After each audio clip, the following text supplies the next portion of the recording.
નમસ્કાર, આપ જોઈ રહ્યા છો સ્પાર્ક ટુડે ન્યૂઝ। પાટણ જિલ્લા રાધનપુર ખાતે નમો નવ મતદાન સંમેલન અમરજ્યોત એજ્યુકેશન ટ્રસ્ટ કોલેજ ખાતે અને આદર્શ હાઈસ્કૂલ ખાતે ધારાસભ્ય શ્રી લવિંગજી સોલંકીની ઉપસ્થિતિમાં યોજવામાં આવ્યો હતો।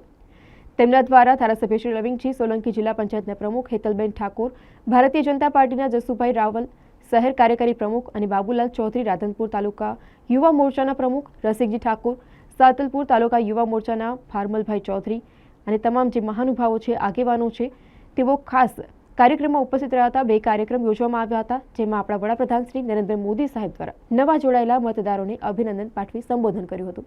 ખૂબ આનંદની વાત છે, મારા છોડ રાધનપુરમાં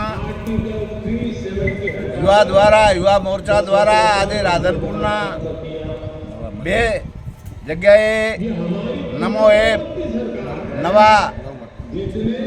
મતદારોને દાખલ કરવાનો આજે શુભ અવસર મળ્યો છે।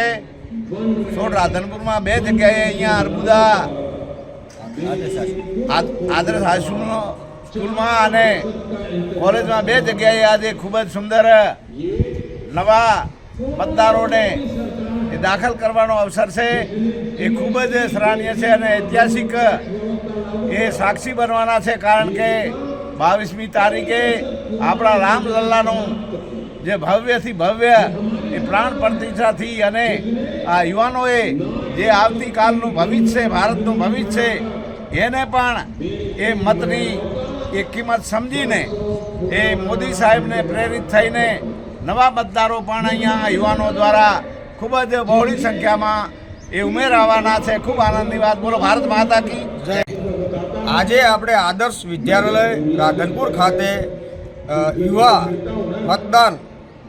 નવ મતદાન સંમેલન આજે યોજાયું છે, જેમાં મોટી સંખ્યામાં 18 વર્ષથી ઉપરના જે પહેલી વખત મતદાન કરવાના છે એવા નવા મતદાતા એમને મોદી સાહેબ લાઈવ એમને સંબોધન કરવાના છે અને મોટી સંખ્યામાં આદર્શ વિદ્યાલય રાધનપુર ખાતે આજે મોટી સંખ્યામાં યુવાનો અને હાજર રહ્યા છે અને ભાજપના બધા નેતાઓ ધારાસભ્ય શ્રી લવિંગજી ઠાકોર સાહેબ, બાબુભાઈ ચૌધરી અને બધા મોટી સંખ્યામાં હાજર રહ્યા છે। બધાનો ખૂબ ખૂબ આભાર।